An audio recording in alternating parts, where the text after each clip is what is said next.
This is Defenders TV Podcast, episode 124, and we're looking at The Punisher, season 1, episode 3, Kandahar.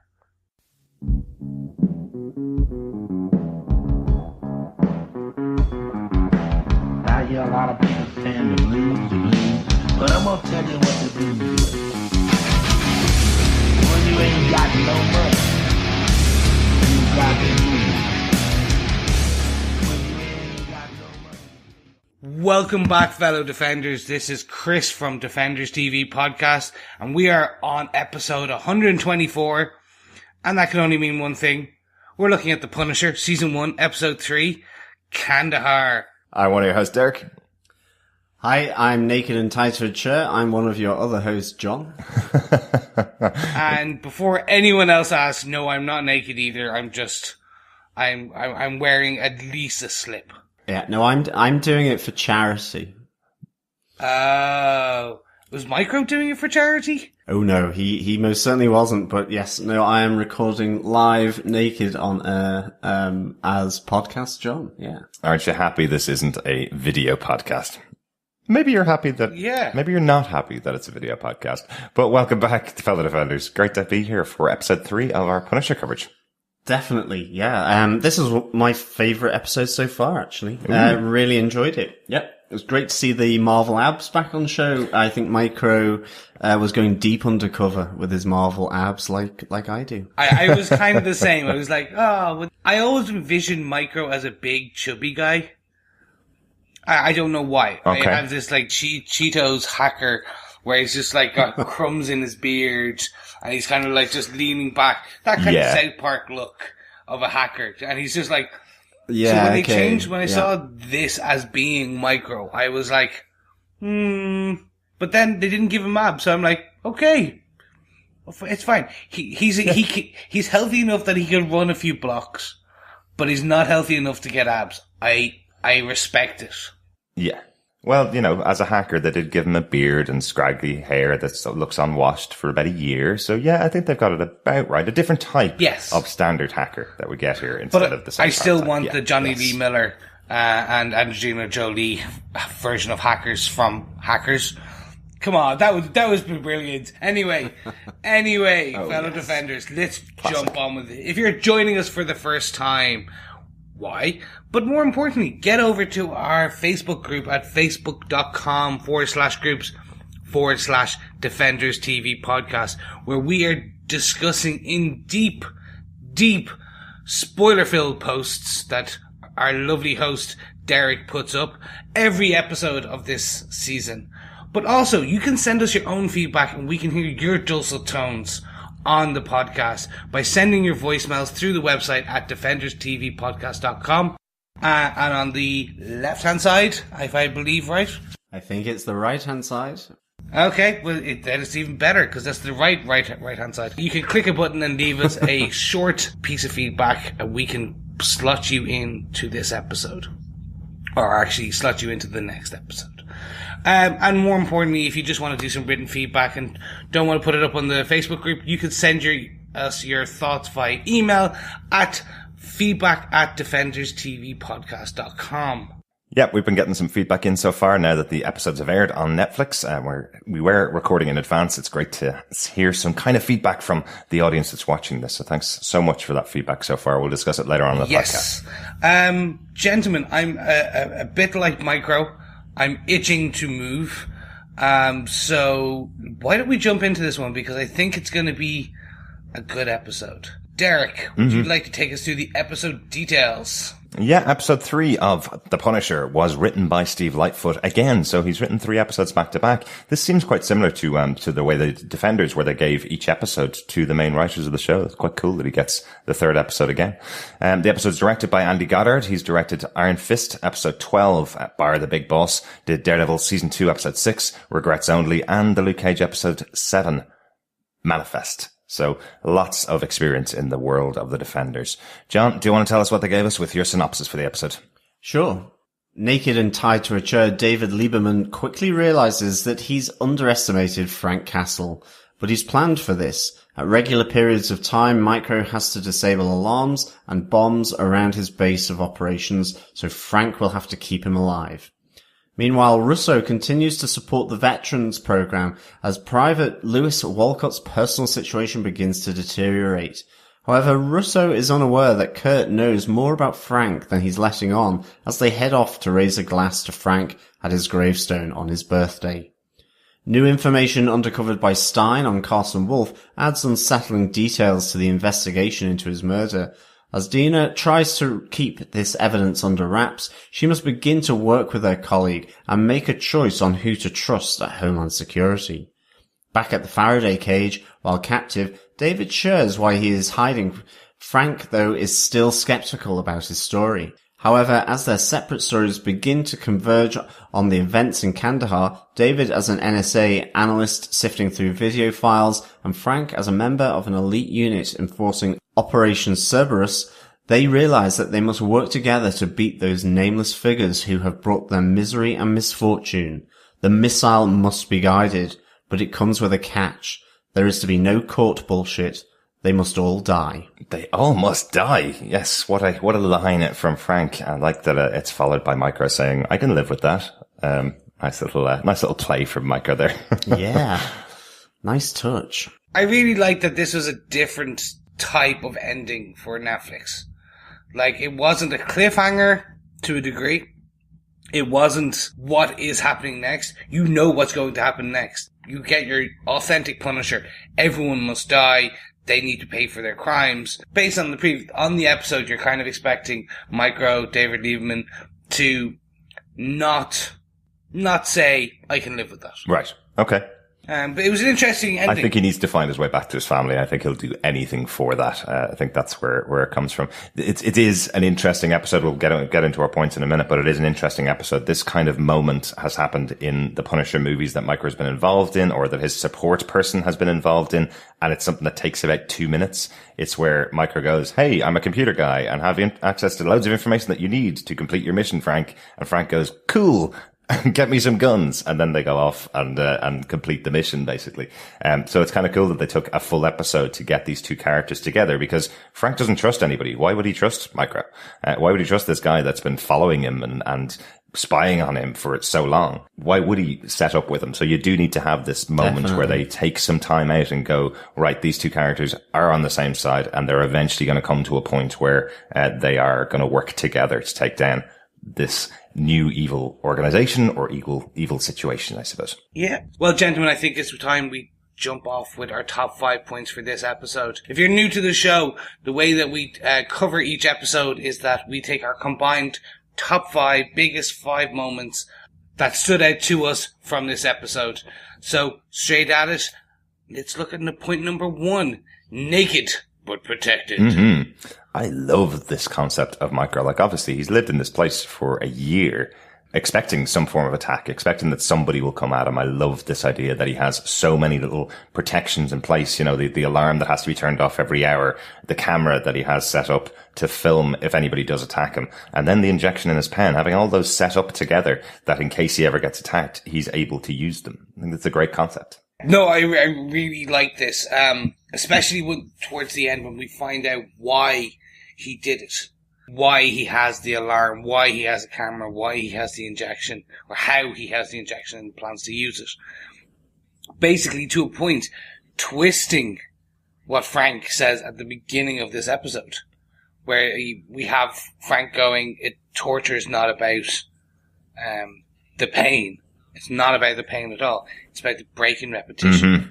It's the breaking constant that you never know what's going to happen. That tension breaks the man, not the actual pain. Exactly. It's all about time. And that was fantastic. Yeah. Yeah, I loved these scenes and the scenes that spun off in relation to Kandahar as well, from the interaction of these two, because I just really liked how they took their time on this.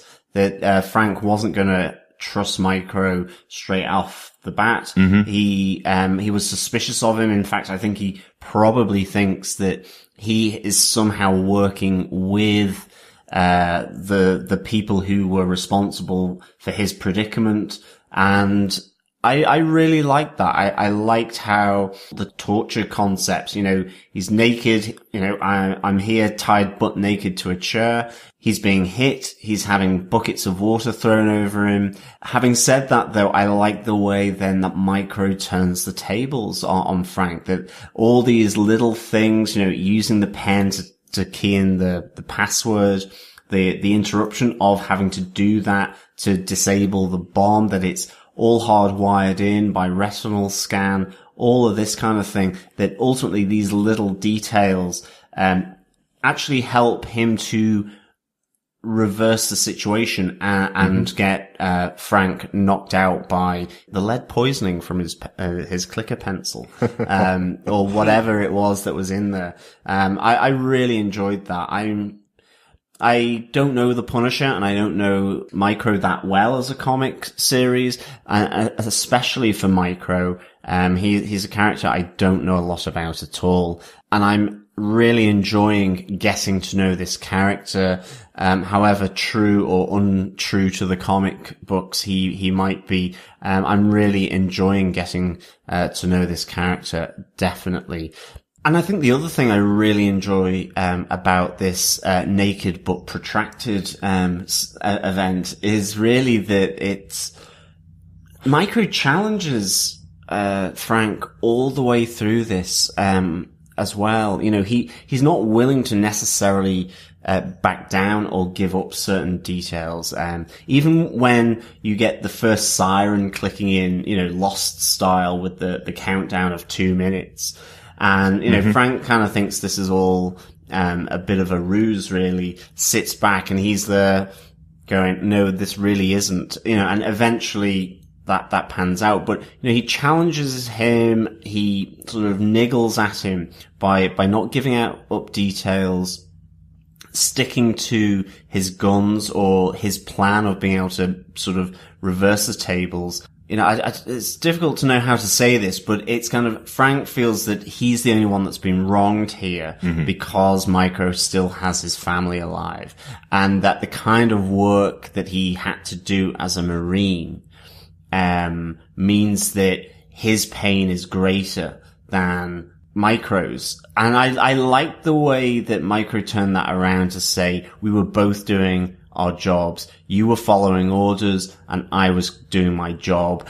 They were both different aspects of war.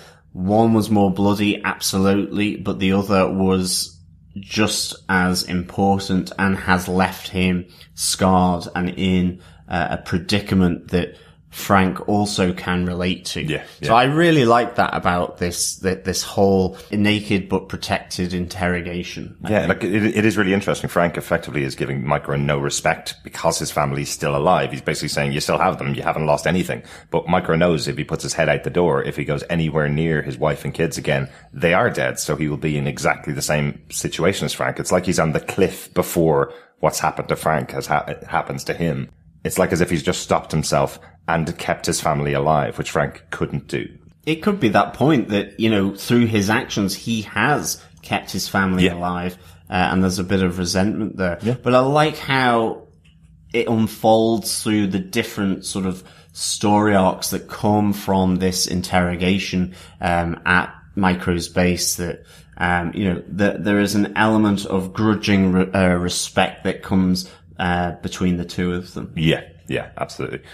Chris? I feel what they're doing is they're trying to paint David and Frank as being two sides of quite a similar coin, in that they both are kind of saying that they've done nothing wrong. They were just following their rules, doing what they were told to do, and that has landed them in this place where the first has made Frank's family die, and in this case for Micro, it's made him die. And then the second is that they are now forced to basically go after these people. And I don't know. I think what I'm trying to get at is what I feel that they're trying to do is make Micro and Frank just two versions of a Punisher. One using his hacking skills, one using his fighting skills. To exact their element of revenge. And I don't think that's right. I think that they're spurred on by a different emotional kind of strengths and different emotional kind of spurs, if you I think they're pushing the two of them towards each other as the two people that are the only two people in this world that could work together against the common enemy. It's like my enemy's enemy is my friend kind of idea. But again, I do feel the reason why Frank gives Micro so little respect here is because if Frank had been in that situation and it's either run or kill the people that are after you, Frank wouldn't have been standing there saying, put down the gun, Wolf. He would have been running at Wolf to try and break his neck. That's Frank. He would have been going all violence at the people that are trying to kill him or kill his family. Micro's not that kind of person because he doesn't have that kind of training. So, I don't think there will ever be a moment where Micro's going to be in a position. Maybe there will later on in the season where he'll be in a position where he'll be able to use violence to protect his family. But I don't think he has that training. It's not the first thing that comes up for him. Yeah. I think there's an element where they're similar to the extent that they've, in a sense, been wronged in some way by the people who they work for to differing degrees. And obviously I think we'll come to that in one of our later points. But I think for me initially from this, it is that they are two very different people. I think Micro sees an out to be able to get back to his family by utilizing Frank. I don't know how much he sees Frank as a friend. He's always said he just wants to talk to him and effectively develop maybe this kind of working relationship to help his situation. Yeah. But I suppose we might get an idea of that as it goes on. But for me as well, and I think again, I'm likely to touch on this through a number of the other points, is that I think they are working to make Frank quite a sympathetic character, but when set against Micro, that character does not come across as very sympathetic to me. Yes, things have happened that are bad, but for me, Micro's story almost feels more tragic to some extent. Yeah.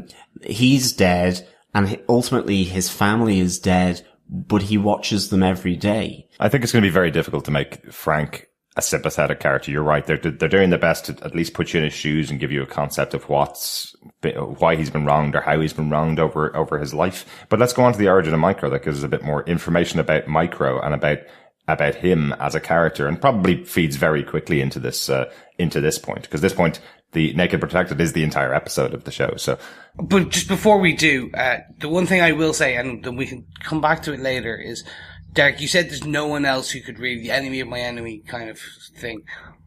Unfortunately, Frank has two very good, highly trained friends who both said that they would do anything for him. Billy and Curtis. Yeah. Like, they are highly trained individuals, as bad as Frank. And we learn about some of that today. Yeah, so let's come back to that later on, because there's a reason. There's a reason why he didn't go to them, which we can talk about in our later point. Exactly. So case point number 2 is the origin of Micro. Yeah, his story and how he got to the point that he's in. And effectively, he says he was a very boring lackey sitting in an office, receiving video files that he was going through, working in Kandahar, working in Afghanistan. Intelligence, which he says is a misnomer, because intelligence could come from a kid on the street telling you what you wanted to hear, and just because they wanted the money for food for their family. So how can you trust anything that's coming to you? And he gets sent the video of the death of Ahmed Zubair, which is the investigation that Dinah's going through as well, over in Homeland Security. So quite cool that they've completely tied these two together now, that we get the story and the Frank has this side of the story. So that's definitely quite interesting. But, interesting that everything that's happening to Micro is because he received this anonymous file and didn't know what to do with it. He used his hacking skills to try and protect himself. As we see in this episode, he sends the file off, securely, but it's still traced back to him by, as we see in the episode, Wolf, who does return for episode 3 despite his death in episode 2. Yes, I really enjoyed this. I liked the very 20th century origin, if you will, of a cyber hacker who has come from the CIA. I really enjoyed it. The emotional talk he was having with his wife over the kitchen table, which is where she's like, you need to run this up the chain. And he's like, no, I need to do, like, they'll do nothing, they'll just bury it, I need to do it myself. And I'm torn. Okay. I can see both sides of this coin. Mm-hmm. I'm also very much of, David, he made his bed. Like, I think there's an element of that, which is, he understands that he, to a degree, did this. He caused all this. He caused himself to have to go on the run. He caused himself to, in theory, die. Because he chose to send this video file over FTP to Dinah. Right, okay. So the choice here... So we know which side you're on in the Allies versus the Axis powers. Yes, bury it. Don't send it. Don't send it on. Exactly. I do like that he has that conversation with his wife where he's saying, I'm going to do this security. I'm going to protect the family and do this security. I needed to go up the chain. His wife is saying that it needs to go up the chain as well, but he's saying, I'm going to do it securely so that it'll protect the family. And she goes, you're just looking for a way out. You're looking for somebody else to approve of your decision. It needs to be your decision. And whichever decision you make, I'll support you. Not knowing that it's going to lead to her being left alone for a year, or for this year so far, and her thinking that her husband's dead now as well. So yeah, I actually like that interplay between the two of those characters because he is looking for someone to support him. He's looking for someone to support him in the decision that effectively, if he'd gone up the chain and given it to the wrong person, he does believe his entire family would be dead already. So he's made the decision to do it securely and hide it away so that he's in hiding, and it took them a bit longer to find him, I think, is the point, than it would have if he'd just gone straight to his boss or the next boss. But it's kind of interesting. I really like the origin of Micro here. I had a feeling of a lot of sympathy for him about, he makes the point that he says, it's the reason why I'm not in Silicon Valley. I wanted to do it for maybe social, moral, ethical reasons, put his skills to that rather than something else. Maybe he believed in the cause. And so, it's interesting then that he receives this footage, this intelligence footage, which then you can't pass up the chain within your organization. It's really, I find that a little odd, I have to say. But he does it securely, and I presume he does that because it's American soldiers, in the footage, executing, a guy. But so my point being is that he had no idea that necessarily by following up on the job that he was given, he would, ultimately be tracked down by Carson Wolf and shot. In the sense that he didn't release it to the public. He didn't release it to the papers. He was simply moving it up the chain of line management. Ultimately, he's sending that to Dinah. That's the email address that he puts in on the secure server. Right. So maybe he is actually sending it outside of the organization, but still to a US government employee in Homeland Security. So it's kind of an interesting, situation to be in. But I don't think for one moment that he thought it would necessarily lead to him being chased in the street by Carson Wolf and then shot. And you can see that actually, if it hadn't been totally illegal, because we find out eventually that it was never Senate sanctioned, then more than likely he certainly wouldn't have been shot, but it's not to say he might not have lost his job from what he did. But this has kind of got echoes of Abu Ghraib jail in Iraq after the Iraqi war. It's kind of a similar kind of thing. Where images of, well, that was prisoner abuse. This is certainly worse than that to the extent that, the person ends up being shot in the head. But I like the way this involves Micro in the world of Frank Castle. And I like that he discusses his options with his wife. And then even when he looks in the car and sees the armed, response team moving through the traffic jam in New York, just how he gets out of the car and that chase. And I think with his wife following him up, I just thought it was a really nice scene where she sees him shot and she's screaming on in the background. They don't focus on her, but she, the actress there is really playing it so well. And of course we see that Wolf is just a lying piece of shit, really, saying that he's got a gun, you know, and just taking him out. Saved by a bit of tech, though, of course, what else would he be saved by? Well, absolutely. And to your point, John, like effectively Micro is saying that he feels like a soldier just because he's living at home and just because he's talking to his wife. He's a soldier. He works every day in Afghan intelligence. So what he's trying to find out is things that will help the Americans take down the Afghanis, take down the Taliban, take down the organizations that they're against in Afghanistan. What happens here is he receives a piece of very highly sensitive data about the Americans. So that's where the problem is. If you have a problem in your armed forces unit with your captain or with somebody that's beside you, it's just as sensitive to report that piece of information to your higher ups. If you receive a piece of information about the Afghanistan army or about the other attacking forces that is sensitive about them, of course you report that to your manager and the people above you, because that's going to be useful to you in a war against your opposing forces. But if you receive something sensitive about your own internal army, nobody wants you to report that. So that's the quandary that he's in. He feels like he's a soldier for the Americans and he's just found out something bad about the Americans. And oh no, they are going to make me pay for finding this out, effectively. Well, we still don't know who sent it to him. Mm-hmm. Exactly. Like, there's an interesting part there. Yeah, but isn't it also just kind of like a feed? Isn't it kind of like they're scanning for information? He said he received it from someone, so it wasn't just the usual. Because he talks about how he usually just gets lots of stuff sent to him, and he still has to go through it. He said this was sent in a different way. Yeah, no, that's a good point. What's the back end of this? Who has sent him?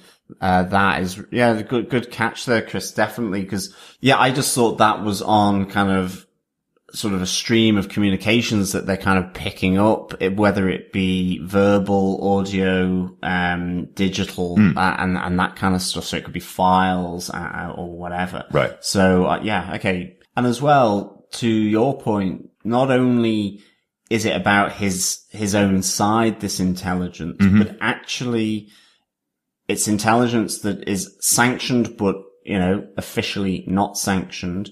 Or it is completely illegal activity within the army or through some other organization. So who or which organization sanctioned this Operation Cerberus? Exactly. It'd be very interesting to find that out.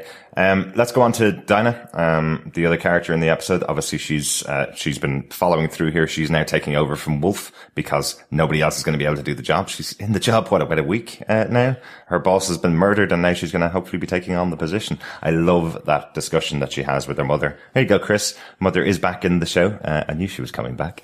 It's quite cool.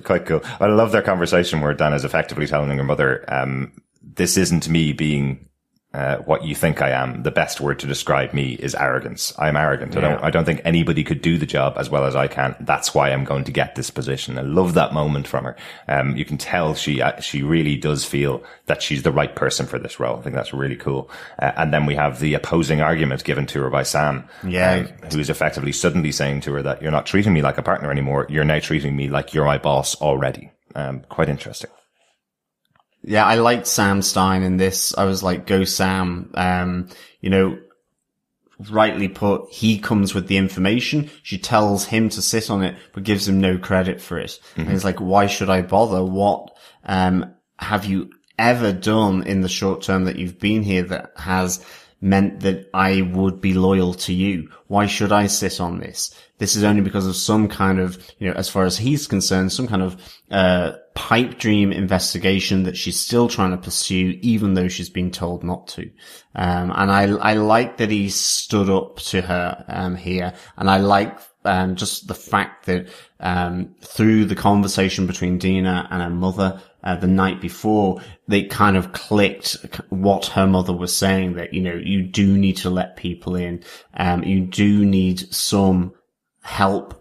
You're not an island. No man or woman is an island, on their own.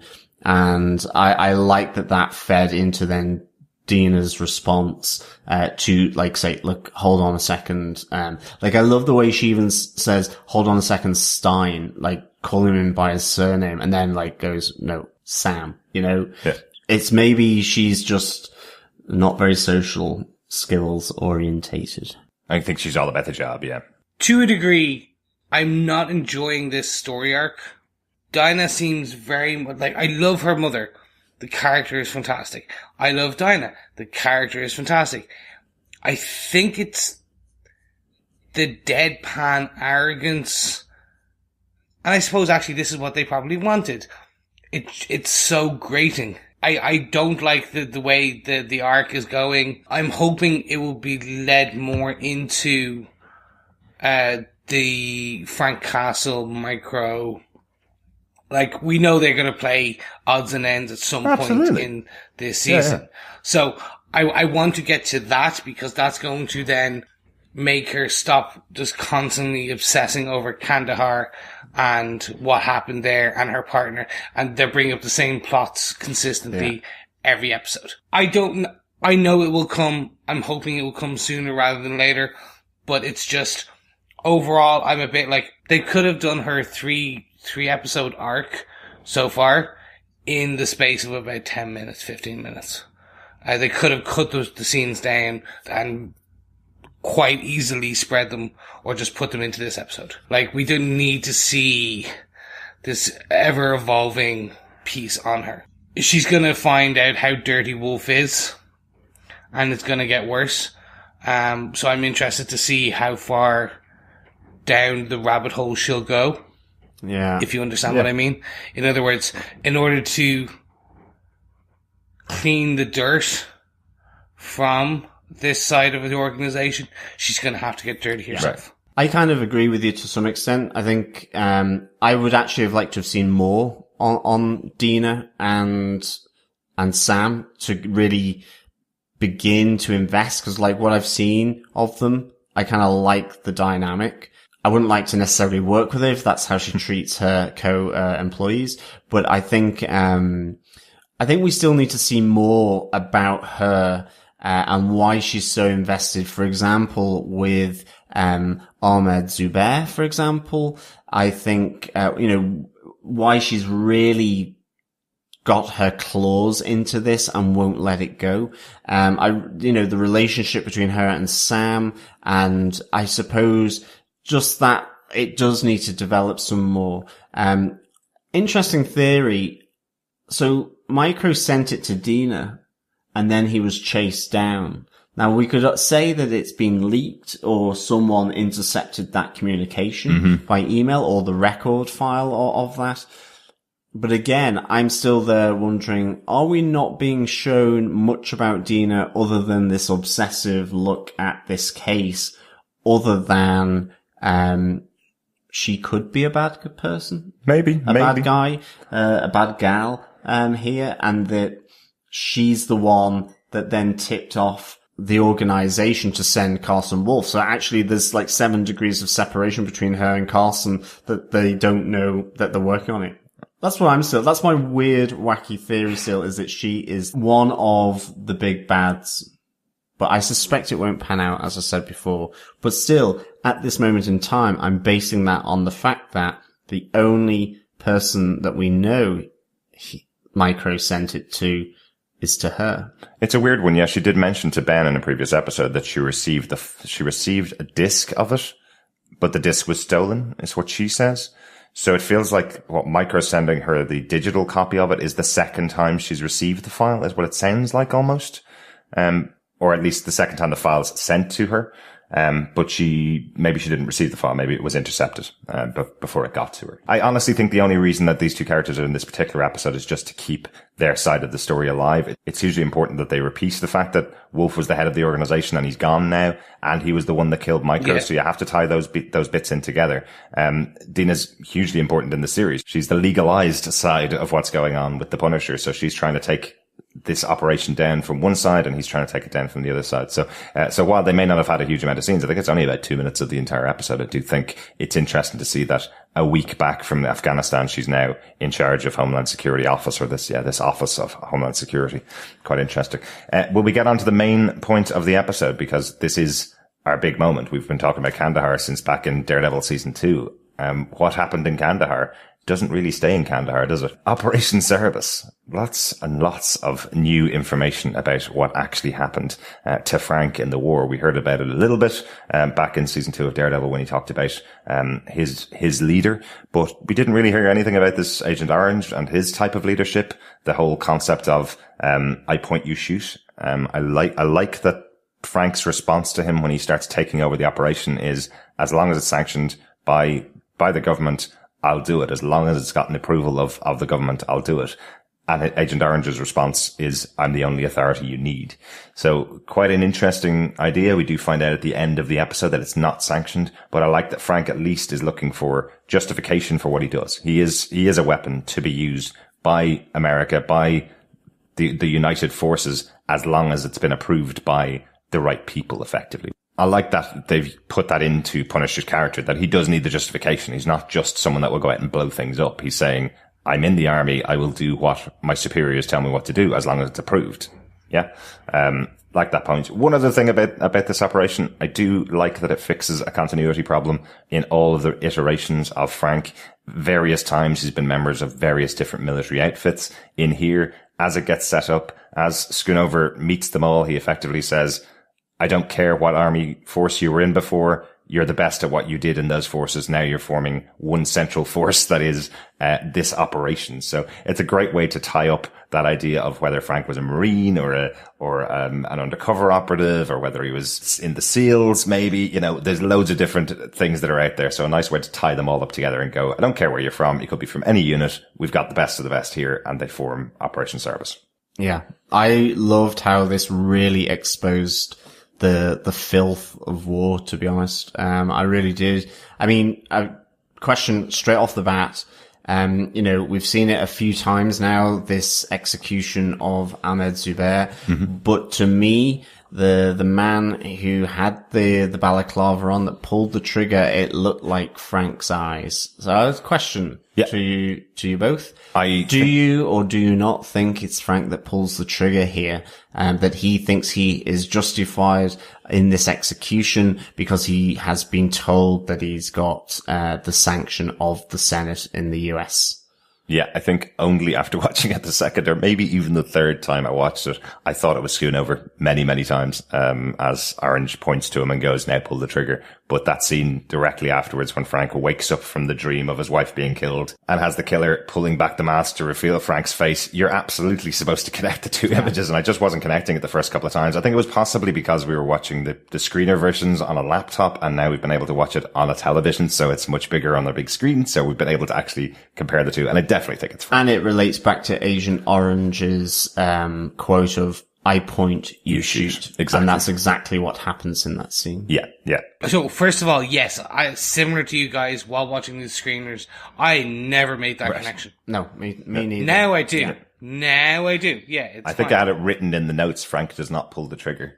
and then I went to just change it to Frank pulls the trigger, yeah. The bit I am slightly perturbed about is in this larger flashback scene, we hear, in Farsi, I'm assuming, I think it's Farsi.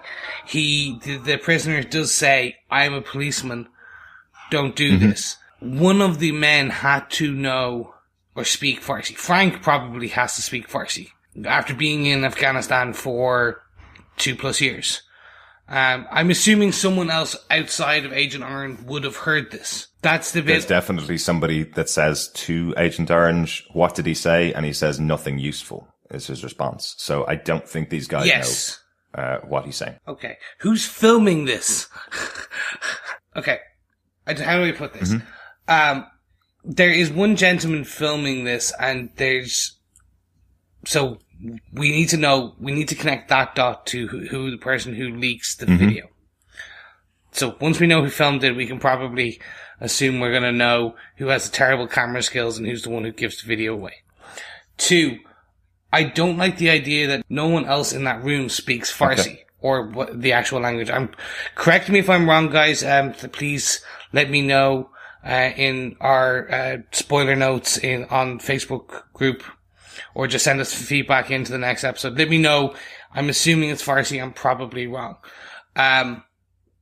just because Dinah says it in this episode. She said she spoke all the different languages. I think it's Farsi, definitely. The one thing I would say is, I think from a military unit, I wouldn't expect them to necessarily know the language in the countries of combat that they're going into, necessarily. And normally within the units, they would have assigned an interpreter where they would understand what was being said. Okay, I get what you say, that over time you might learn things like "we surrender" or "please and thank you," but or maybe don't shoot me. or "don't shoot." But that's kind of that usual, the universal sign of hands up, coming and walking out. It's true. No, or the white flag. It's that kind of universal sign to break any differences in language. So I would be of the view that I wouldn't necessarily expect the members that have been taken from these different units to necessarily know the local language, especially Afghan, one of the dialects and languages of Afghanistan. And I would assume it's, Agent Orange. So they would just see him as being the person from the CIA who has the interrogation tricks, as well as, the language skills. Yep. But I know what you're saying. You wonder, in terms of the recording, is that simply to show that the job has been done to whoever is effectively sanctioning or backing this? Or I was wondering, is it a secret camera? I mean, where is this being done? It looks like a basement in someone's house. I would think they would be trying to keep this away from the general population. Absolutely. But having said that, when they're burying the guy they've just shot and Frank's taking out the bullet so that there's no direct evidence there, it looks like it's next to a house, so maybe it's the guy's house. So I was thinking, did he know that this was happening? Did he know that he had stumbled into something in the same way that Micro did to raise the heckles on the back of his neck? Is there something here that it's maybe a secret footage, which then it comes across Micro's desk? But I kind of took it as a reference to the deaths of Saddam Hussein and Osama bin Laden. There was a feed of both of those secret forces units going in and killing both of those leaders. The reason for that is because somebody has to confirm that it is a confirmed kill. A lot of these operations taking place in dark places, in caves, in homes with no electricity during war-torn times. If you have camera footage on it, you can look over the camera footage afterwards and go, okay, yes, you definitely got your target. So Agent Orange explains that this guy is a target, that they're going to take him out. So I think this is a confirmation video that they did what they did, for whoever it is that's supposed to do that. Now, we do hear, obviously, as we've said a number of times, that this is an unsanctioned mission, but it would make sense that the army officers that were there were recording it like they would if it was a sanctioned mission, because then they don't cotton on to it not being sanctioned. Yeah. So that's what I think the reason for the filming is. We will probably see more about that in future. You make a very good point, Chris, that obviously the person that filmed it is quite likely the person that may have leaked the footage. But if they gave it back at the end of the day and gave back the footage like they would after every operation, then whoever received that footage could be the person that leaked it as well. So, but yeah, quite a tense and tough scene. But it also leads into the other mission that we see in the episode, where Agent Orange sends the Marines into a trap, as Frank quite quickly realizes it is. This is brutal. This is the Punisher at his absolutely most brutal that we've seen him so far, where he's effectively trying to protect his unit from something that he knew was a trap from the minute he heard about it, saying, the reason why I know it's a trap is because, well, that's exactly what I would have done if I was in this situation. If I had heard about a Taliban force on American homeland who were in the area, this is exactly what I would set up to trap them into a situation where they have no air support, no support from anybody else, and we can gun them down from all sides. So Frank goes on a proper killing spree during this scene. And I love how it's filmed. I love the way the camera is moving with him, so you can see the bloodlust. You can see the craziness that's going on in his mind as he takes out people left, right, and center as he moves through the room. This is what I think the Punisher's version of those hallway scenes that you would have seen with the martial arts in the previous shows.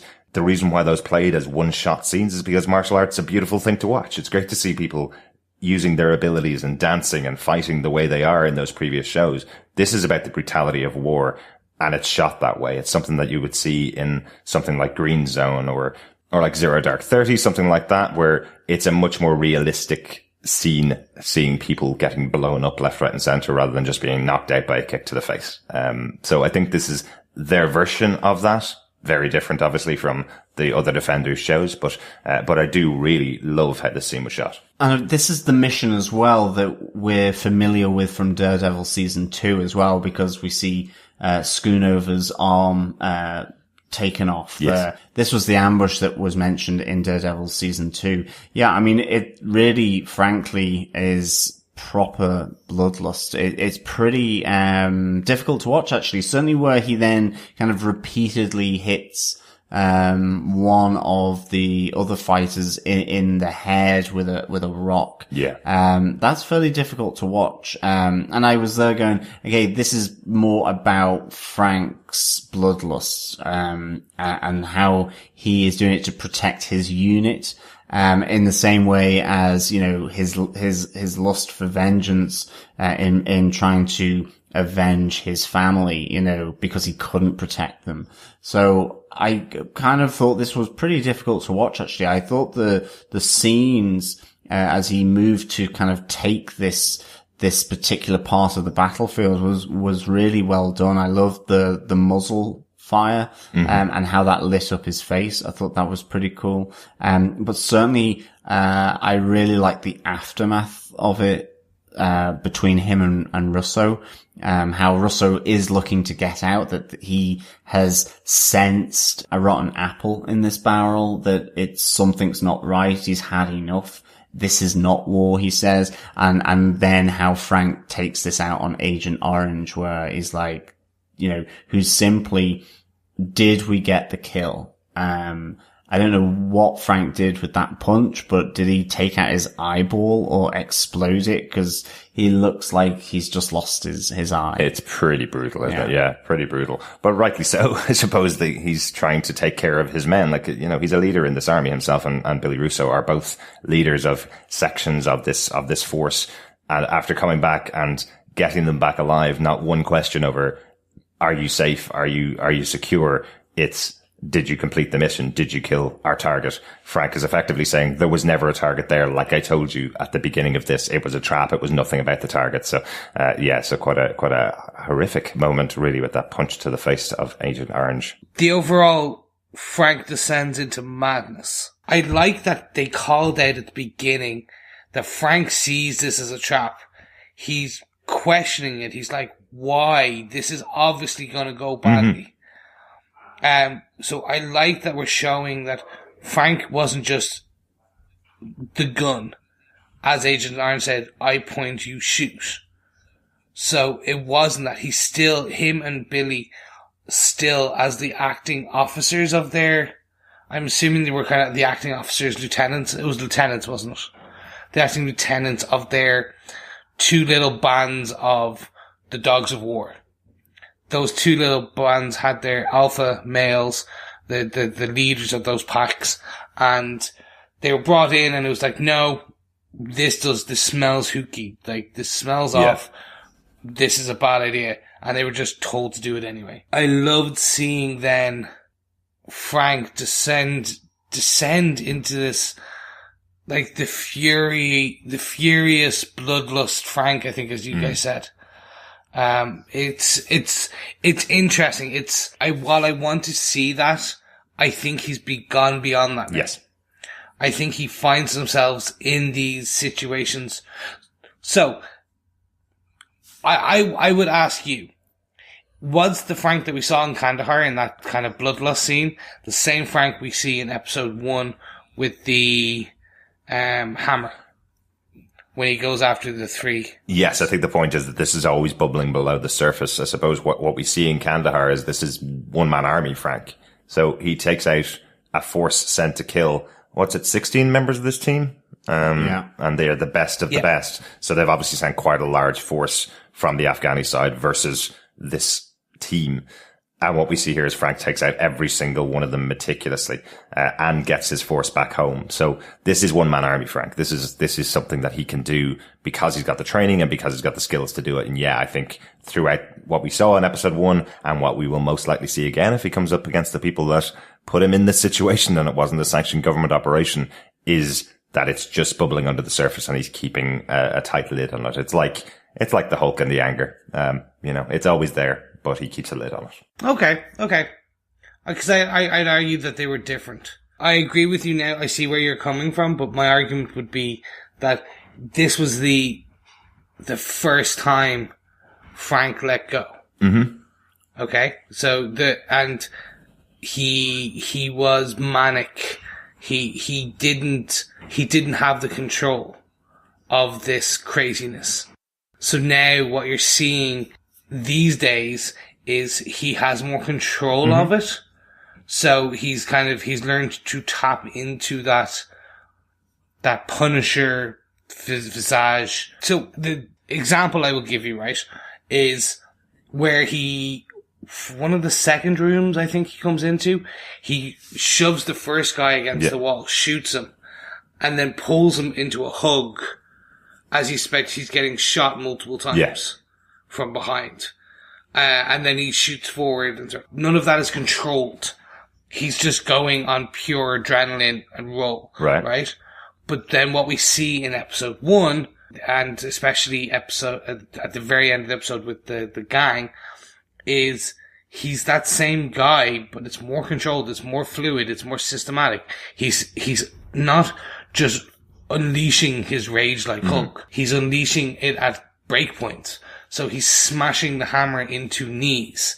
He's controlling and directing the punishment, if you will. He still killed all 3 of those guys. Exactly, but he killed them with precision. I think that's what I'm trying to say. I know what you mean, but I do think that's just the fact that he's now used it many more times. I don't know whether there's a distinction between the two things. I think he's just used it many more times. You're right. This is probably the first time he's had to be a one-man army versus a trained force and kill them all. And then he does it again during Daredevil season 2 a few times. And then he did it again at the start of this season, even though he didn't really want to get himself in the situation. But yeah, maybe it's just a more honed weapon because he's more skilled now and has tried it out a bit more and knows how to do these things. But it seemed like he knew the right way to go about taking out the armed forces in Kandahar. So there was no scene in this where he killed a member of his own team, for example. It's not that type of bloodlust where he just killed everything in sight. He did kill everybody he was supposed to kill, all the targets that he was supposed to kill still. So he looked like he was losing it, but he wasn't losing it. He was controlled in his mission as well. So. Okay. I'll take it on point. I think where he loses it is at the end where he's putting the rock into the face of the Taliban. I think before that, he's using his environment. He's going methodically. He's firing. But over time, that has worked himself up to then where he's using the rock repeatedly on the guy's face, which thankfully we don't see. And I think in the same way then that on the building site, you've got, he could probably have just pushed them off the building. But he's doing it methodically in terms of he's trained army guy. And then the pièce de la résistance is he pushes them into the concrete. But I think it's a similar kind of stuff there. But also what you're saying, Chris, is, and I think this was really interesting at the end. I wonder, has he always had this? And his wife was some kind of moderating influence on him. I like the fact that Russo at the end, after he's punched Agent Orange, is there, like, as the voice of reason, taking him down from this kind of adrenaline rush or lust, like we've said, pulls him back to say, get a grip, Frank, and, I can't do this anymore. You shouldn't be doing this either, and it looks like he surprises Frank by saying that he's asked for a transfer out, but he turns to him and says, you should too. So maybe the year or however long it's been of him effectively judge, jury, executioner, in that sense has started to, and as you say, Chris, this is the first moment where he feels the same thing as he did when he went after the people who killed his family. Yeah. So maybe he's realizing he's had enough. Yeah. Yeah, okay. I can see that. So, gentlemen, I think we start wrapping up with our fifth and final point. Alright, everyone, as one, happy birthday to you. Happy birthday to you. There you go. Happy birthday, dear Frank. Happy birthday to you. Woo! You look like an elephant and he smells like one too. Yeah, I think we'd get back to this point later, but in this episode we really start to see that Billy Russo and Kurt are friends. Mm-hmm. They actually, although I thought it was going to be something stranger, I thought that, the way it was said is like, are we still on for tonight? I was like, oh, Billy's like doing heists and it's all bad. He's pulling Kurt into it. Like, no, it was really nice. They went to Frank's grave to share a drink. Yeah. Although Kurt nearly lands his foot in it, like at least twice, and Billy starts questioning. You can see the wheels, cogs moving in Billy's mind. Right. The fact that Kurt knows that Frank is still alive. Yeah, it's quite an interesting little dichotomy between the two of them here. Billy and Kurt obviously had many dealings with Frank in the past. We see in the flashbacks that Billy Russo is a very good friend of Frank's while they're in the army in the same force, effectively. And we also see here Billy is supporting the veteran support group that Kurt is running. He's the one that's bankrolling it. He's paying for all the accommodations and all the rent effectively for this group. So yeah, he's Billy, keeping them in soup and coffee. That's right. Yes. So Billy does seem to be a pretty good guy here, setting up this group and supporting it. Yeah. I was there kind of going, this is really still pushing the idea that he's a good guy. He supports the veterans group. Him and Kurt have obviously done this before, going to Frank's grave to honor him on his birthday. Mm-hmm. Share a drink, which I think was whiskey again, actually, but I didn't catch the brand. Yeah. I couldn't do a whiskey watch this time. Sorry, folks. But yeah, it's really still pushing this idea that Russo is a good guy. I know we were kind of talking about in the last episode whether, is he a good guy? Is he really a good guy? Or is this just kind of that obvious cover where he's kind of slightly smarmy good guy and eventually will turn out to be a pretty bad guy. But here, certainly, he looks pretty genuine. He's doing good deeds, good stuff. And actually, it's Kurt there who's going into, this tradition of them going to Frank's grave with a secret because he knows that he's still alive. Yeah. And I think that's kind of an interesting little thing between this threesome of former army vets here now. Is there a reason why Frank hasn't brought Russo into the circle of trust, so to speak? Why is it that he's kept him at bay and not gone to him like he's done with Kurt? So, these are kind of little things that you start to go, okay, this will be interesting to find out. Yeah, I really think that it's started to add some meat to the bone of these characters and I'm really enjoying it. And I have to say, I'm enjoying Russo's character here, definitely. Yeah, so this is kind of where I wanted to get to, and I think I spoke about it briefly at the beginning of the show. Something has happened to the point where, and has just deteriorated the relationship between Billy and Frank, because we now know that Billy is as badass as Frank. Like, they were both in the Dogs of War together. Yeah. And they were the best of the best. Kurt was not. So Kurt served with them elsewhere. Mm-hmm. He wasn't in the Dogs of War. Yeah. So the question arises, why did Frank not come to Billy and ask for help when he was trying to take down some of these people? Mm-hmm. So when you have two friends, one of which who was in Operation Cerberus with you and the other who served well with you, why do you not go to these people? Why do you not ask for help? And I want to know that story. Well, we know he definitely has gone to Kurt recently with his help to get Micro. So we know he trusts Kurt, probably not for a military operation now that he's lost his leg and may not be able to assist him in those type of operations in the past. But yeah, it's really interesting about Billy as to what did happen between those two characters and why Frank wouldn't trust him. Yeah. And I like that dichotomy now, which is you're being presented with Billy Russo, the stand-up, clear-headed gentleman. Yeah. Like, he's the guy who pulled Frank down, got him down, and made him see sense about leaving. Yeah. He's the guy who has made it when he came back. Exactly. He's built Anvil. He's covering this vets center bill. Like, I thought there was something hokey when he first pulls out the check. And no, it's just him being good. Mm-hmm.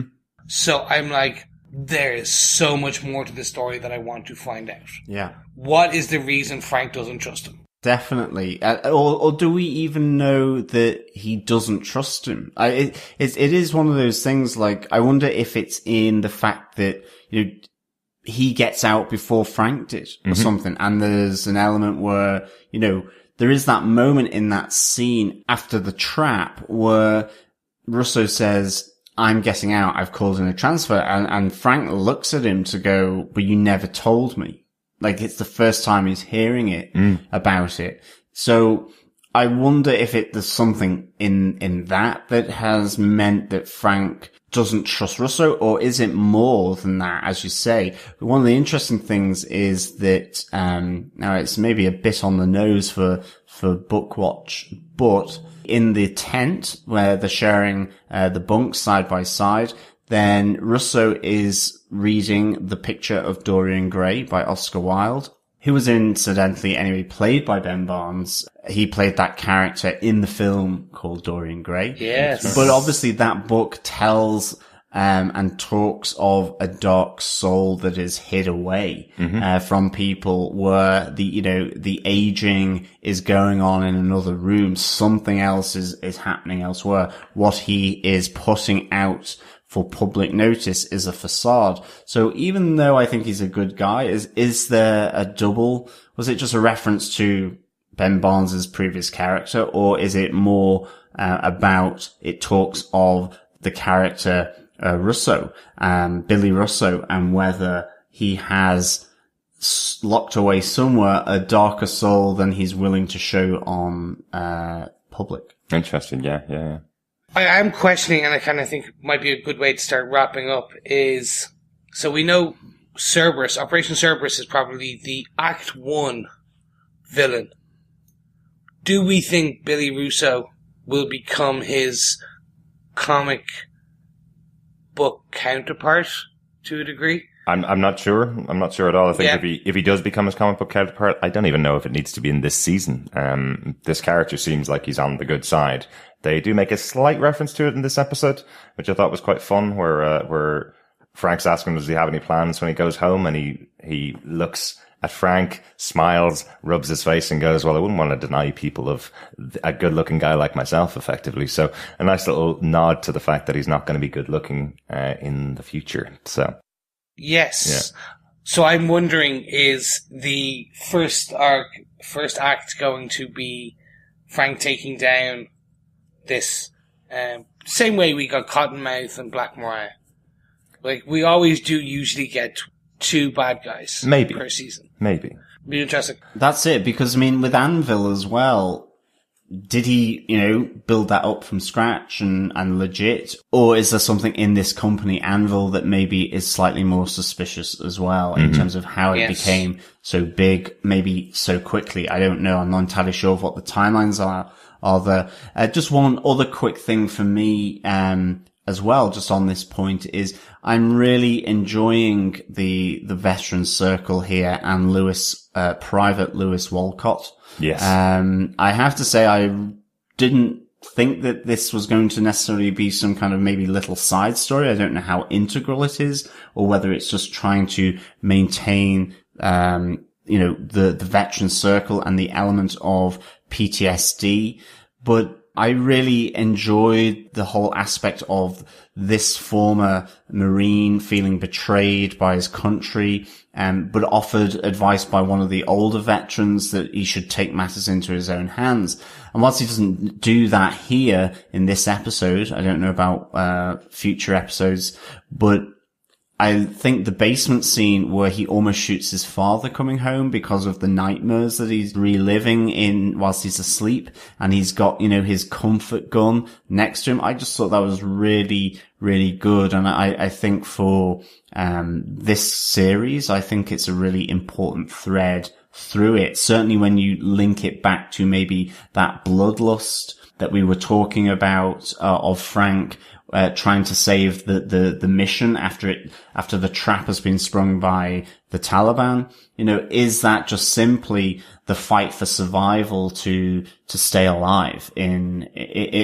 the heat of war and battle? Yeah. You know, and I think this is a really nice little kind of subtale going on here, with this former Marine Lewis Walcott. Yeah, I must say I like it as well. I think it's one of those things that they're trying to make a commentary on all of the effects of coming back from war.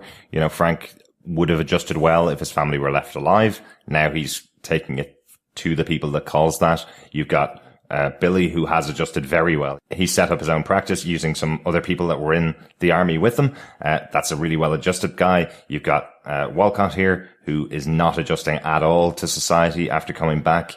There's no reason other than the experiences that he had in the army. Coming back into the real world after that is having the effect on him. And then you've got Kurt, who's effectively saying, well, I went into insurance. What a great sales tool I have here in taking off my leg. You never know what's going to happen to you tomorrow. And he's taking it very positively and turning it into a positive spin on how he can live the rest of his life. So the whole series is about the effects of war on the characters, and having a character like Walcott to see possibly the worst way this can end. To me, of everything that's happened in the series so far in the 3 episodes, him almost shooting his father in the head with a gun mistakenly because his father's woken him up out of a nightmare is the scariest thing that could possibly happen to anybody. Having access to a gun underneath your pillow and you being shot by your own son. That's a terrifying moment. Really. Definitely. I mean, it's that idea that Kurt said, I started my second life. Russo seems to have started his second life. Mm-hmm. Walcott and Frank Castle haven't. Yes. And Frank Castle wasn't able to because of his family's murder. Yeah. Okay, so I think we can move on to the notes section. So, has anyone got any notes? Just a couple little notes. I like the Anne Margaret joke from Billy Russo where he says, so Anne Margaret isn't coming when they get their new mission. That's just a reference to in World War II, they used to send actresses and people from showbiz over to the army in the World War. So these guys aren't getting any relief. They're going off on another mission. I like that little gag there. It's quite good. Yeah, there's also the Marathon Man shit, referenced by Micro, which is to the 1970s classic movie, The Marathon Man, starring Dustin Hoffman, who tracks Nazis, and he is tracking Laurence Olivier here. But it ultimately ends up in a much deeper, darker place in that classic 70s film. Kind of a nice reference to the kind of things that inspired seemingly this series of The Punisher. It's quite cool. The poem that's referenced, where ours is not to question why, ours is but to do and die, is from Sir Alfred Lord Tennyson's poem Charge of the Light Brigade. Yes, the charge was based on bad intel, as they say. Exactly. Yes. And then the song in Kandahar is Wish It Was True by White Buffalo. The most nail on the head song about a guy in the army being sent away by American forces and coming home to America not respecting them that I've ever heard. But I like the tune. The tune is really good. Yeah. But listen to the lyrics or read the lyrics and it is nail on the head type stuff. And then finally we had The Picture of Dorian Gray by Oscar Wilde. There was another book, Cyborgs and Barbie Dolls, Feminism, Popular Culture and the Post-Human Body by Kim Toffeletti.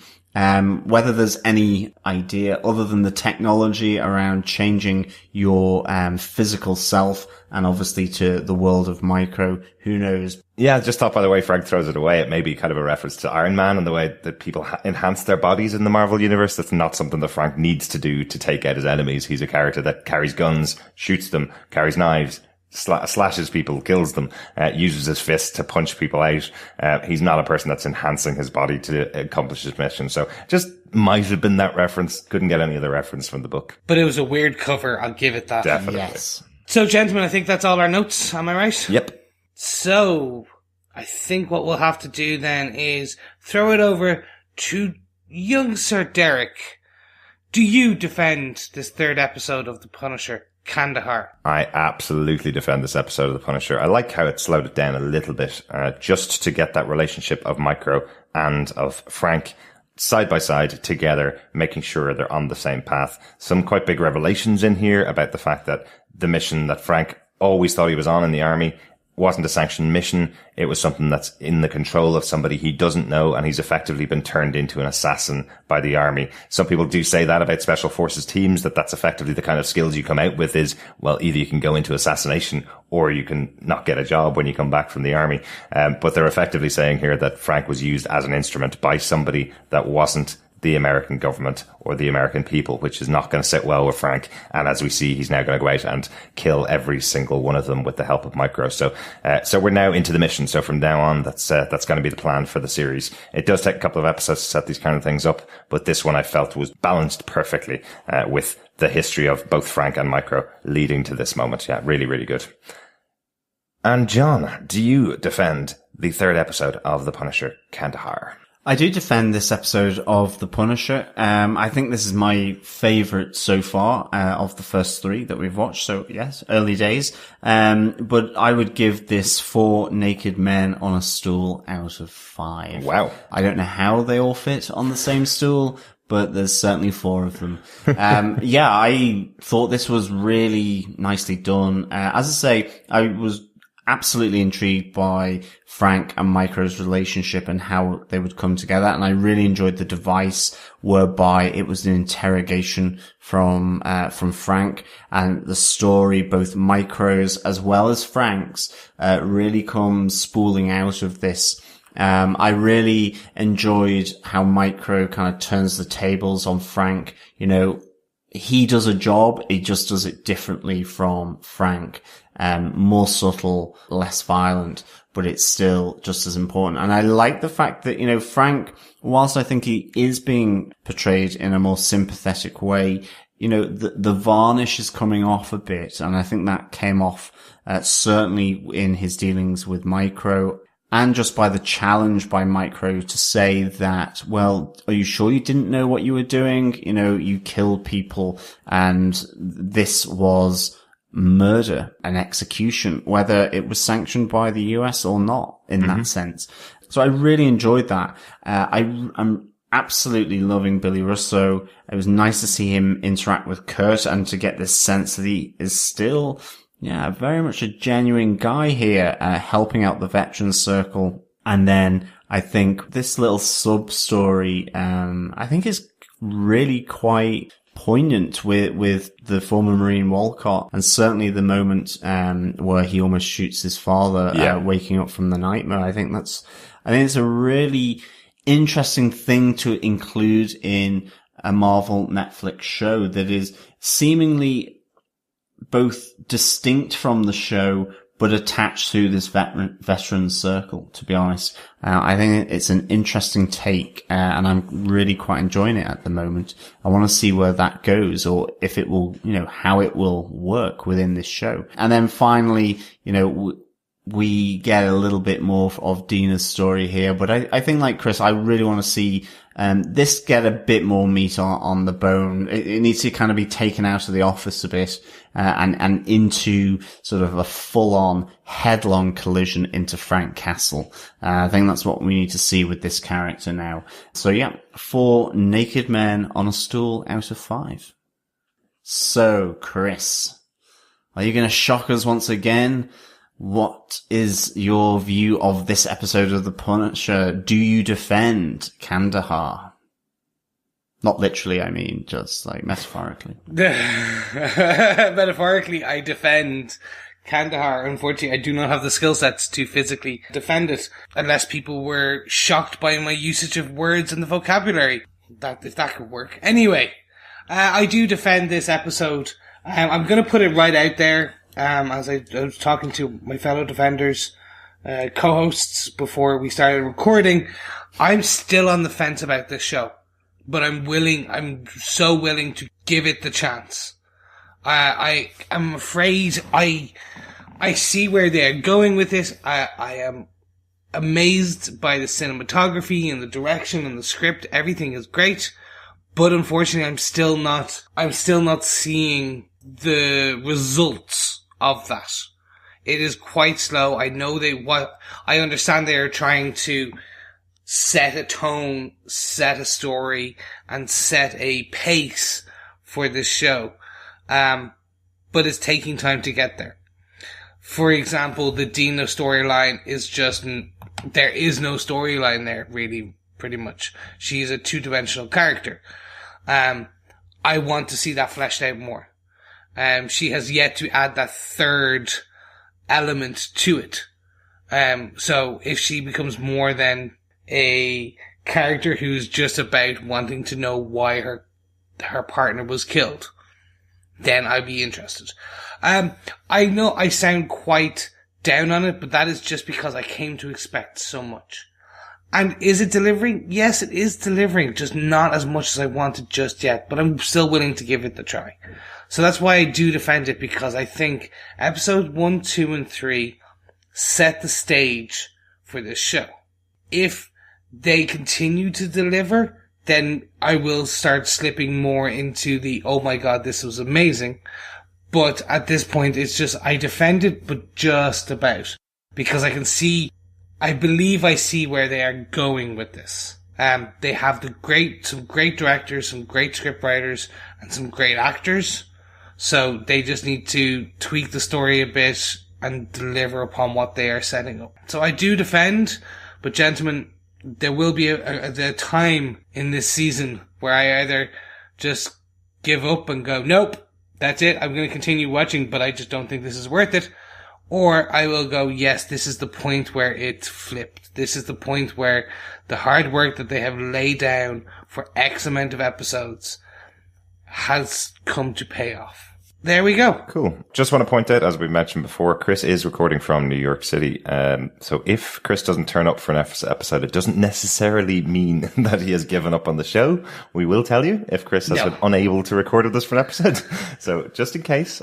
He's not allowed to give up on the show. Yes, exactly. Even if I say no, I just, by give up, I mean more like, I think I resign to acceptance that this is not a show for me. But I will still watch everyone and still comment on it. Absolutely. Yeah. Right. Well, I'll give you an out, Chris. If you ever feel this show is getting like the Twin Peaks podcasts, who were so disappointed in Twin Peaks that they recorded an hour-long rant about how much they hated the Twin Peaks The Return every week, you are allowed, and you have my absolute permission not to join us for future episodes. I'd much prefer that you have a happier life and an hour of your day or 2 hours of your days than have to watch and complain about a show that you don't like. No, and the one thing I will say is, we as a Defenders TV podcast like to find the best. So while there are some mistakes sometimes, we will find and look at every aspect of the show and pull out some of the best parts of it. And that's what I will still always do, because these guys have put hard work. The actors, the directors, the writers, the producers have put a lot of hard work into this, and I can see the love, care, and attention they put in. And just because I am critical of some of that does not mean I will not discuss it. I will not also bow down before the amazing work that they have done. I just think potentially sometimes, I believe, my own personal opinion, maybe they may have done it slightly a different way, which would have made me happier. But so, do not worry, I will not be a Debbie Downer or anything like that. But anyway, gentlemen, speaking of Debbie, I don't know why, but potentially Debbie might be in our feedback section. So let's go and jump over to our feedback section to see if there is a Debbie who has left any feedback. Excellent. And if you want to leave us any feedback, all you need to do is email us at feedback@defenderstvpodcast.com or join us over in our Facebook group at facebook.com/groups/DefendersTVPodcast. You can also follow us over on Twitter at DefendersCast if you want to follow along with our episodes. And of course, please head on over and subscribe to us on your podcast service of choice. Is it Apple? Is it Google? Or is it any other good or evil podcast catcher? Please head on over, subscribe, rate us, leave a review, and of course, share the love of the podcast. And you can go to defenderstvpodcast.com and just click on the subscribe area of the homepage, and that will take you to your podcast catcher of choice. So this is Derek jumping in here with a feedback section for this episode. Unfortunately, the episode itself ended up being about 3 hours of recording because of some issues that we had. Chris, living in New York at the moment, in his apartment, had some issues where there was a fire next door, and had to run around and make sure everything was okay. No issues at all. Everybody was fine. It was just a small fire that brought the fire brigade. So he had that. And we had some bells that went off for about 20 minutes while recording. So we had to pause our recording. So we recorded for 3 hours for this 1 hour episode. So we let the guys go, and I'll take the feedback for this episode. So we got lots of feedback in from Ken Hugh for the first couple of episodes, which is really good. Thanks so much, Ken, for emailing us at feedback@defenderstvpodcast.com with your thoughts. On Punisher episode 2, he says, "Hey guys, now that we've gotten Frank out of hiding in episode 1, the main story of the season is getting going as I hoped. Here are some of my thoughts on episode 2. Point 1, glad to see that Micro was able to get the drop on Frank, proving he's not just going to be a weapons supplier for the Punisher. Pretty clear that Frank's team is the outfit that was present when Zubair was executed. The question is, was Frank the one who pulled the trigger? Karen makes her entrance into the show. I like her friendship with Frank, but I am worried that it may take a romantic turn, which will make her the inevitable damsel in distress. I've been avoiding reading too much about the show and did not know that they would be having Billy Russo character. Obviously, he's not exactly the same as his portrayal in the comics, but I can't help but think that the show will be using the old, the hero's best friend turns out to be his greatest enemy trope. The question is, if and when will they have Billy disfigured in a fight with Frank? I'm thinking it will be in the last 2 episodes, setting up the villain for season 2. Yeah, I think we're kind of on the same page as you can. I think we may see a future villain in this character, but at this point, I'm hoping that we're going to see Billy Russo for the rest of the series. Ken's final point is, I really liked Frank's encounter with Wolf, who put up a better fight than I expected. Initially, I was put off by how sloppy Frank was in tying up Wolf, and in how he holstered his weapon in his belt, but then was happy to see that it was all a ruse to get Wolf to talk, after Wolf mentioned that information received through torture is unreliable. I guess Frank must watch a lot of action movies and know that the villain always monologues details about their evil plan when they're about to have the upper hand. Overall, I enjoyed the episode. I'm looking forward to seeing how Frank and Micro reach the point where they decide to team up. Yeah, thanks for that, Ken. Yeah, I really like that. And again, I'm exactly the same as yourself. I really like that touch with Wolf, where you think that Frank's just being pretty bad at his job, but turns out he's playing him. Ken also sent some feedback on our podcast for episode 2. He says, another great podcast episode. Enjoyed the commentary and speculations for episode 2. Here are some of my thoughts. Interesting that you think the intent of the Central Park massacre was to send Frank a message by killing his family, but not him. What I took away, what Wolf revealed, is that they used the massacre as a way to misdirect the authorities, so they wouldn't look too closely at the murder of a single person, in this case, Frank. Yeah, that's a really interesting point. That may have just slipped our mind. Some of the episodes of Daredevil season 2 are a little bit hazy at this point, I suppose. But yeah, good point. Ken says, pretty sure that Karen will be in future episodes, since there's a scene from the trailer that shows Frank and Karen together after what seems to be an explosion. Yeah, I know that she's in future episodes. I know that she comes back in later points. The guys haven't watched ahead, and I don't think Chris has seen the trailer at least. So yeah, we were pretty sure that Karen was going to come back, and I know she is, of course. And Ken says, I never thought Micro's family was in any real danger, since I think one of the areas where the series has stuck pretty close to the comics is that the Punisher will never kill innocents, even though he may bluff doing so as a ploy. In the comics, Frank outright said that he would never kill an innocent during his crusade and would commit suicide. Thanks, and keep up the great job. Yeah, I agree with you, Ken. Definitely. I think the point we were trying to get across in that bit on the podcast was really about the fact that Micro doesn't know that about Punisher. He doesn't know that Frank will not kill an innocent. He was very clear when he met Karen the first time in the hospital back in Daredevil season 2 that he doesn't kill innocents. He is methodically able to take out his target and his intended target and them only, and avoid killing innocents. But Micro hasn't had that speech from him, so Micro may have been concerned that his family may have been in real danger. That's why he took the gun and drove to their house. But yeah, thanks so much for the feedback on the podcast episode, and thanks so much for listening to this. From our Facebook group over on episode 3, Ronaldo says, I really liked this episode and the interplay between Frank and Micro. Great acting between the two of them. Tina Brown says, I really like the feel of these episodes, much different from the other series, feels more like a long movie and less episodic. There are so few supporting characters and only 2 real plots, Frank and Micro and the Dinah stuff. The construction worker pal story seemed like it was just a setup, and that's a good thing. Keeps the whole thing very tight and tense. I'm in total agreement with you, Tina. I'm really liking how they set this up. And now that we're 3 episodes into the series, we can now see that it's developing into one big plot that hopefully we're going to see for the rest of the series. Thanks so much for that feedback over in the Facebook group. One final piece of feedback from Ken Hugh on episode 3. Ken says, hey guys, just watched episode 3 and like where things are headed, although there are a few things I didn't like. Here are my thoughts and points. Firstly, while I liked the tension and the drama and the interaction between Frank and Micro, I did feel like it dragged at points and the encounter was extended to take up the entire episode. Why didn't Micro say right away, hey Frank, I was targeted by the same people behind the slaughter of your family and I can help you find them? Why didn't Frank threaten to kill Micro and to go after his family if he didn't disarm the booby trap or give Frank the password? Not that I would ever think that Frank would actually go after Micro's family, but he had already used that as a bluff on Micro previously. Yeah, Ken, I think Micro just thought he was smarter than Frank. I think he just thought he would be able to explain his situation to Frank, because remember, this guy's been in hiding for a year because of what he knows. He thinks he'll be able to share it with Frank, show him exactly what he knows, and then get him on his side. I think Micro was trying to attract Frank's attention to come to him so that he could be a support, but if he called him up and told him all of this information straight off the bat, then Frank might have thought he was being drawn out of hiding, potentially.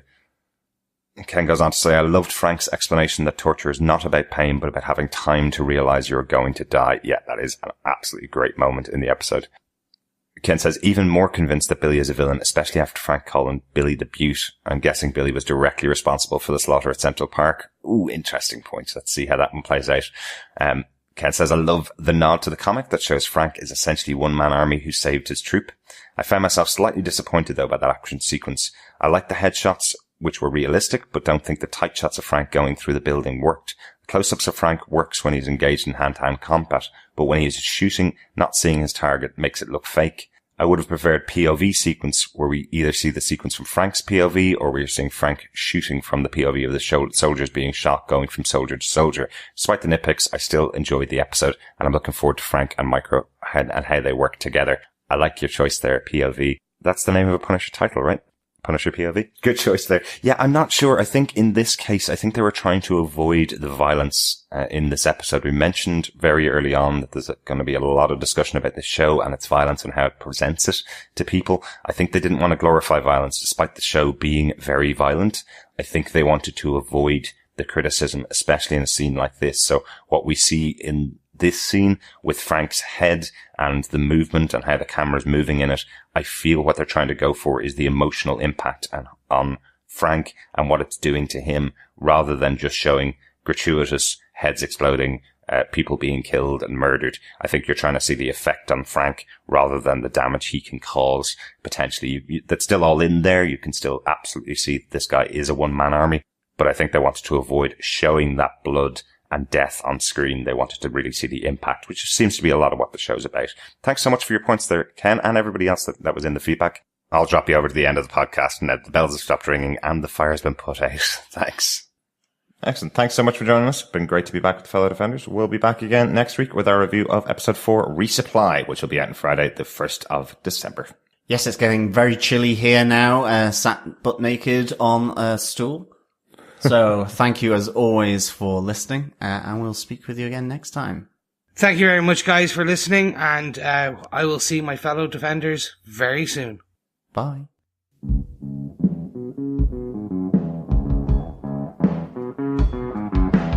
I hear a lot of people saying the blues, but I'm gonna tell you what the blues is. When you ain't got no money, you got the blues.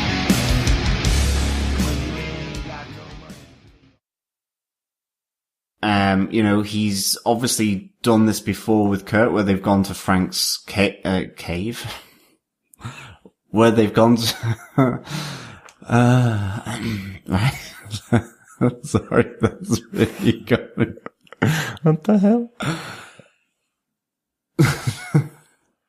Oh, he's got the giggles.